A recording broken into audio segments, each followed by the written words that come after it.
রাতের ভয়। তোমরা শুনছো রাতের ভয়ের 28 নম্বর এপিসোড। গল্প পাঠে আমি রিক। আজকে আমি তোমাদের একটি সত্যি ভৌতিক ঘটনা শোনাতে চলেছি, যেটি খুবই রেয়ার হতে চলেছে। আমি এরকম ঘটনা প্রথমবার পাঠ করছি, তাই তোমরা পুরোটা শুনো শেষ অবধি।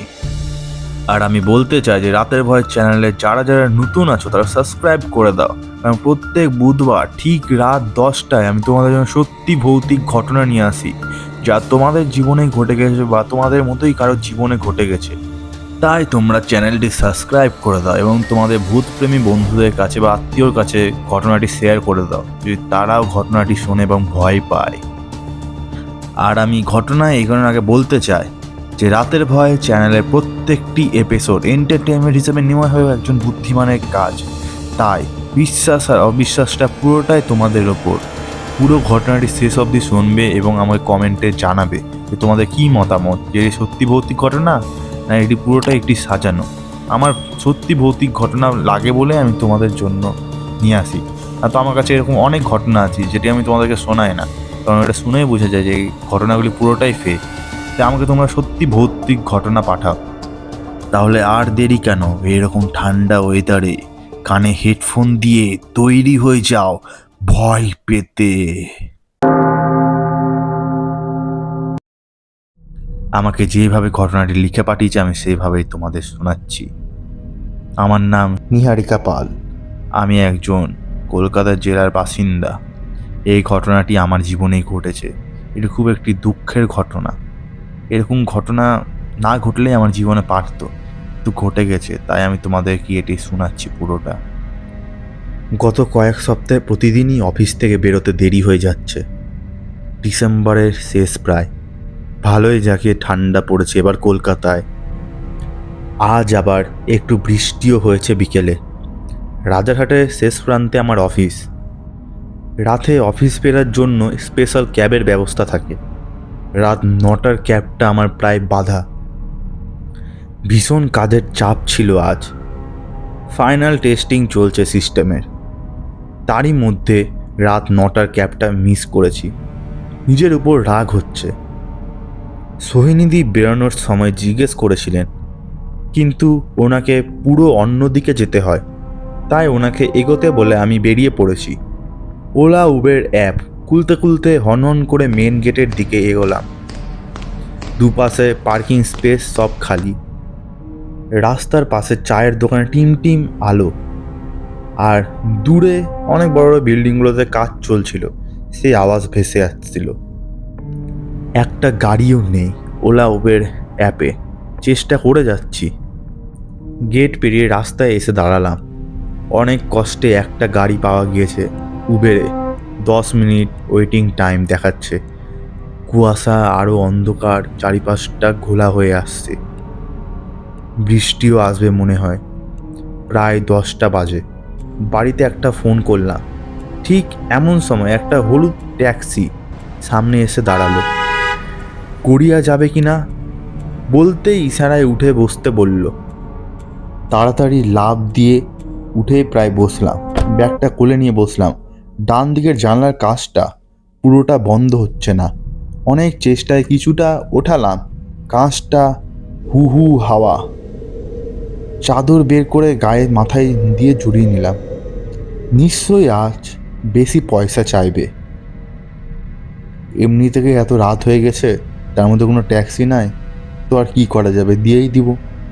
এদিকে উবেরের গাড়িটা ক্যান্সেল করে দিয়েছে। দেখলাম ড্রাইভারটা আমার রিকোয়েস্টই নেয়নি। মনে মনে ভীষণ রাগ হচ্ছে। একটা কমপ্লেন করতে হবে উবের ভাবলাম। ট্যাক্সিটা তখন টাটা হসপিটালের সামনে ছাড়িয়ে রবীন্দ্র তীর্থর সামনে সিগন্যালে দাঁড়িয়ে। গান চলছে, চোখের আলোয় দেখেছিলাম চোখের বাহিরে। যাই বলো, সিগন্যালে এই গান শোনার আইডিয়াটা কিন্তু দুর্ধর্ষ। ট্যাক্সির নাম্বারটা কত ওঠার সময় ঠিক মতো দেখা হয়নি। বাবাকে একটা মেসেজ করে দিলাম। ড্রাইভারের দিকে তাকালাম। টুপি আর মাফলার পরা। ভিম গ্লাসে তাকিয়ে দেখি গ্লাসটা আধ ভাঙা।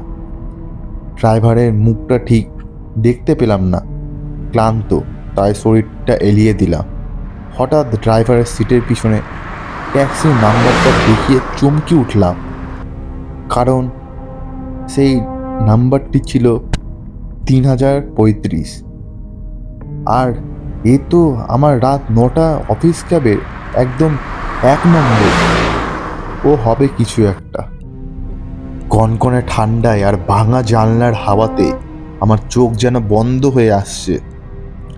গাড়ি তখন চিংড়িঘাটা হয়ে সায়েন্স সিটি স্পিডে চলছে ইস্টার্ন বাইপাস ধরে। ঘুম ভাঙলো জোরে ব্রেকে, ধরপড় করে উঠলাম। আরে, এ তো বাড়ির গেটে পৌঁছে গেছি। আচ্ছা, আমি তো বাড়ির ঠিকানা বলিনি, কি করে সোজা এখানেই এলো? বৃষ্টি পড়ছে আবার। তাড়াতাড়ি নেমে পড়লাম। ব্যাগ থেকে পয়সা দিতে যাব, দেখি ট্যাক্সিটা ধীরে ধীরে চলতে শুরু করলো। এই যে আপনার ভাড়াটা, আমি বললাম। শুনতে পেলাম ড্রাইভারটা বলছে, ম্যাডাম, রাতে এত দেরি করবেন না। আর টাকাটা না নিয়ে ট্যাক্সিটা অন্ধকারে মিলিয়ে গেল। আরে, সেই 9টায় ক্যাবের ড্রাইভারের গলা একদম। কিন্তু কি করে সম্ভব? তার গলা কি করে হবে? তার ট্যাক্সিতে তো আমি উঠিনি। বাবা আওয়াজ পেয়ে দরজা খুলে দিয়েছে। ঘরে ঢুকে ঘটনাটি বাবাকে বলছি, এরই মধ্যে সোহিনীদির ফোন। নিহারিকা, তুমি পৌঁছে গেছো তো? তুমি ঠিক আছো? হ্যাঁ, এই পৌঁছালাম গো। বলে আমি ট্যাক্সির কথা বলতে যাব, সোহিনীদি বলল, তুমি প্রায় যে অফিস ক্যাবটায় যাও 9টায়, সেটা আজ ভীষণ অ্যাক্সিডেন্ট করেছে, আর ড্রাইভার স্পট ডেথ। এরপর আর কি বলবো, আমার কানে আর কিছু ঢুকলো না।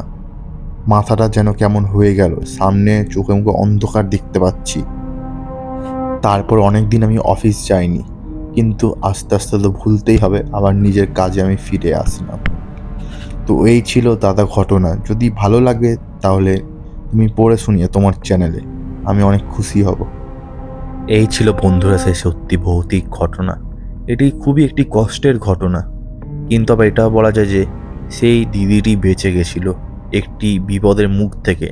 তোমরা আমাকে কমেন্ট করে জানাও যে তোমাদের ঘটনাটি কেমন লাগলো, আর তোমরা কে কোথায় থেকে শুনছো সেটিও আমাকে কমেন্ট করে জানাও। আর তোমরা রাতের ভয় চ্যানেল নতুন থাকলে আমাকে সাবস্ক্রাইব করে দাও। আর তোমরা আমাকে কি করে ঘটনা পাঠাতে পারবে সেটি আমার ডেসক্রিপশানে দেওয়া আছে, সেই লিঙ্কে ক্লিক করে আমাকে সরাসরি তোমরা ঘটনা পাঠিয়ে দাও। তাহলে আমি ফিরে আসছি আবার পরের বুধবার ঠিক রাত 10টায়।